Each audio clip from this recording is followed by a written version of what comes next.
शादी ना हो रही हो, धन्यवाद। नौकरी नहीं लग रही हो, घर में कहीं पर ऊफा पटा हो रही हो, पत्नी पत्नी में नहीं बन रही हो, पति में लड़का बिगड़ गया हो, और तो और गाय अगर दूध नहीं दे रही हो तो आप श्री राम जय जय राम कह दीजिए, काम निकल जाएगा। तो इंटेंशन कहाँ गलत है? देखिए और सुनिए, ये हैं बीजेपी के सांसद अजय भट्ट। इनका कहना है लड़की की शादी ना हो रही हो, नौकरी ना लग रही हो, घर में कलह मची हो, पति पत्नी में नहीं बन रही हो, लड़का बिगड़ गया हो, और तो और आपकी गाय दूध नहीं दे रही हो, तो श्री राम जय जय राम बोल दीजिए, सारी परेशानियां आपकी दूर हो जाएंगी।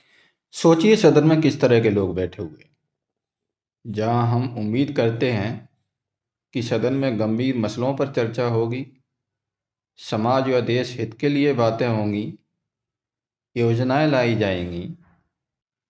लेकिन क्या इन जैसे लोगों से हम इस तरह की किसी भी प्रकार की उम्मीद कर सकते हैं?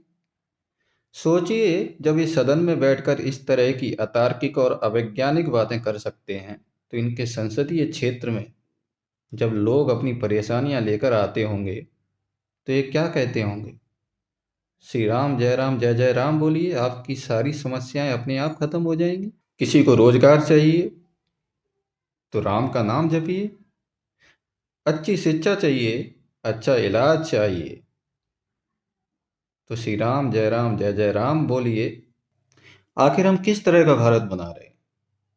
वहां पर इस तरह की बातें होती हैं, उनके आसपास बैठे लोग ठहाके लगाकर हंस रहे हैं, जैसे कि वो एक सदन में ना होकर किसी हास्य कलाकार के मंच पर बैठे हों।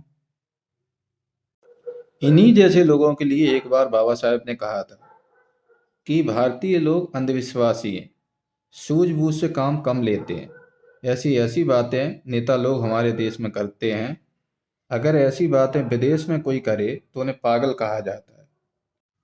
इस तरह के भाषण जब वैश्विक पटल पर पहुंचते होंगे तो क्या हमारे देश का मजाक नहीं बनता होगा?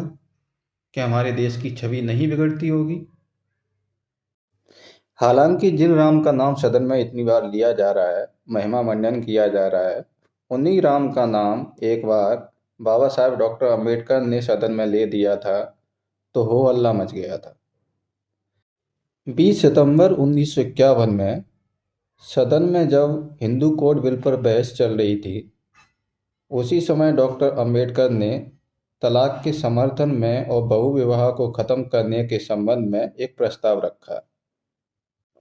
तब इस प्रस्ताव का कुछ लोगों ने समर्थन किया तो तमाम लोगों ने इसका विरोध भी किया, जिसमें बीजेपी के राजनीतिक पूर्वज मदन मोहन मालवीय और श्यामा प्रसाद मुखर्जी जैसे लोग भी शामिल थे, जिन्होंने घंटों तक हिंदू धर्म के आदर्शों को आधार बनाकर इस प्रस्ताव का विरोध करते हुए भाषण दिए। इन लोगों के भाषण समाप्त होने के बाद जब डॉक्टर अंबेडकर की बारी आई तो उन्होंने इस प्रस्ताव को लेकर अपना जबरदस्त पक्ष रखा, और उन्होंने पक्ष रखते समय कहा, किसी ने कहा राम, किसी ने कहा कृष्ण, किसी ने कहा यह और किसी ने कहा वह। इस सदन के समक्ष प्रस्तुत आदर्शों पर मैं कोई टिप्पणी नहीं करना चाहता, और मैं नहीं चाहता कि किसी की धार्मिक संवेदनाओं को चोट पहुंचे, लेकिन राम ने सीता का त्याग किया जो कि अन्यायपूर्ण था। यह सुनते ही सदन में खलबली मच गई और हो हल्ला होने लगा, और कुछ लोग तो फिर कहने लगे, इन प्रावधानों के हम पक्ष में हैं, लेकिन इस प्रकार से हमें गालियां और भर्त्सना ना की जाए। उसके बाद बाबा साहब डॉक्टर अंबेडकर ने कहा, यदि यह आप लोगों ने पहले ही कहा होता तो यह मैं भाषण ही नहीं देता। राम के बारे में डॉक्टर अंबेडकर के विचार कोई सकारात्मक नहीं थे। उन्होंने अपनी पुस्तक हिंदू धर्म की पहेलियां में राम के बारे में तथ्यों के साथ काफ़ी कुछ बोला है, जो कि सबको पढ़ना चाहिए, जिससे आपको पता लगेगा कि राम राज्य में किस प्रकार की व्यवस्था काम करती थी। सरकार के द्वारा राम मंदिर बनाना या फिर राम के नाम पर योजनाएं बनाना एक सोची समझी रणनीति है। आपको यह समझना पड़ेगा इसके पीछे इनकी मंशा क्या है, आखिर वो किस प्रकार की व्यवस्था समाज में चाहते हैं, और साथ ही आपको यह सोचना पड़ेगा इस तरह की व्यवस्था में SC ST OBC और माइनॉरिटीज़ का स्थान क्या होगा। अगर आपको हमारा वीडियो अच्छा लगा हो तो शेयर करिए, फॉलो नहीं किया है तो फॉलो करिए और हमारे यूट्यूब चैनल को सब्सक्राइब ज़रूर कीजिए।